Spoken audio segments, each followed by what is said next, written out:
1 फरवरी को वित्त मंत्री निर्मला सीतारमण ने देश का बजट पेश कर दिया। इसके साथ ही जिस रक्षा बजट पर देश दुनिया की निगाहें टिकी थी, उसमें 1 लाख करोड़ रुपए की बढ़ोतरी कर दी गई। केंद्रीय बजट 2026-27 में सरकार ने साफ संदेश दे दिया है, देश की सुरक्षा से कोई समझौता नहीं।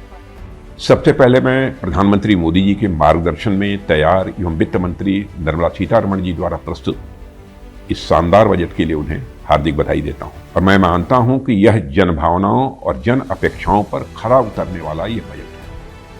साथ ही यह बजट प्रधानमंत्री जी के आत्मनिर्भर भारत और विकसित भारत 2047 के संकल्प को सशक्त आधार देता है, जिसमें समाज के सभी वर्गों के उत्थान के लिए समुचित प्रावधान किए गए हैं। पाकिस्तान के खिलाफ ऑपरेशन सिंदूर के बाद ये पहला बजट है। साफ है कि इस बजट में सरकार ने सेनाओं को मजबूत करने के लिए खजाना खोल दिया है। बजट 2026 में रक्षा मंत्रालय को 7.85 लाख करोड़ रुपए का आवंटन किया गया है। पिछले साल ये बजट 6,81,210 करोड़ रुपए था, यानी बजट में करीब 15% की बढ़ोतरी। इस बार पूरे केंद्रीय बजट का करीब 13% हिस्सा अब रक्षा मंत्रालय को दिया गया है, जिसकी तारीफ रक्षा मंत्री राजनाथ सिंह ने भी की है।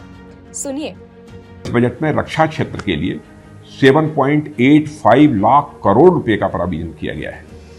मैं इसके लिए भी प्रधानमंत्री मोदी जी का हृदय से आभार व्यक्त करता हूं। ऑपरेशन सिंदूर की ऐतिहासिक सफलता के बाद आए इस बजट ने देश की रक्षा व्यवस्था को और मजबूत बनाने के हमारे संकल्प को सुदृढ़ किया है। यह आवंटन पिछले वर्ष की तुलना में 15% से भी अधिक है, यानी इस बार भी केंद्रीय बजट का सबसे बड़ा हिस्सा रक्षा मंत्रालय को मिला है।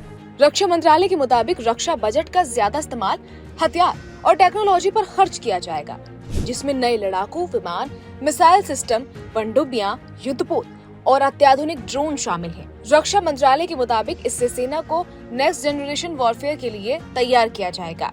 इस बजट से कई बड़ी डिफेंस डील्स को नई रफ्तार मिलने वाली है, जिसमें वायुसेना के लिए 114 make in India Rafale fighter jet, नौसेना के लिए 6 स्वदेशी स्टील्थ पनडुब्बियां शामिल हैं। निर्मला सीतारमण के बजट की सबसे खास बात ये है कि साल सेना के आधुनिकीकरण के लिए 2,19,000 करोड़ रुपए अलग से रखे गए हैं। ये पैसा नई मिसाइलों, लड़ाकू विमानों, पनडुब्बियों और ड्रोन्स की खरीद पर खर्च होगा। पिछले साल भारत ने light combat helicopter, Rafale M और तेजस MK-1A जैसे बड़े सौदे किए थे, लेकिन इस बार की नजरें और भी बड़ी डील्स पर हैं। माना जा रहा है कि इस बजट से 114 राफेल लड़ाकू विमानों के बड़े सौदे और 5वीं पीढ़ी के Su-57 स्टेल्थ फाइटर जैसे प्रोजेक्ट्स को नई रफ्तार मिलेगी। खुद रक्षा मंत्री राजनाथ सिंह ने भी ये साफ कर दिया है कि इस बढ़ोतरी की सबसे बड़ी वजह ऑपरेशन सिंदूर है। आपको बता दें, पिछले साल मई में पहलगाम आतंकी हमले के बाद भारत ने पाकिस्तान और POK में आतंकी ठिकानों पर सटीक कार्रवाई की। इसके बाद सीमाओं पर लंबे समय तक सैन्य तैनाती, इमरजेंसी खरीद, गोला बारूद और हथियारों की जरूरत पड़ी। इस वर्ष हमारी सेनाओं के ओवरऑल कैपिटल एक्सपेंडिचर के लिए 2.19 लाख करोड़ रुपया का प्राविजन किया गया है। और इस बजट का सबसे महत्वपूर्ण पक्ष हमारी तीनों सेनाओं के मॉडर्नाइजेशन का है, और इसके लिए इस वर्ष 1.85 लाख करोड़ रुपए की प्राविजनिंग की गई है, जो पिछले वित्त वर्ष की तुलना में लगभग 24% अधिक है। और इस वृद्धि के परिणाम स्वरूप हमारी सैन्य क्षमता और अधिक सशक्त होगी। रक्षा बजट में आत्मनिर्भर भारत पर जोर दिया गया है।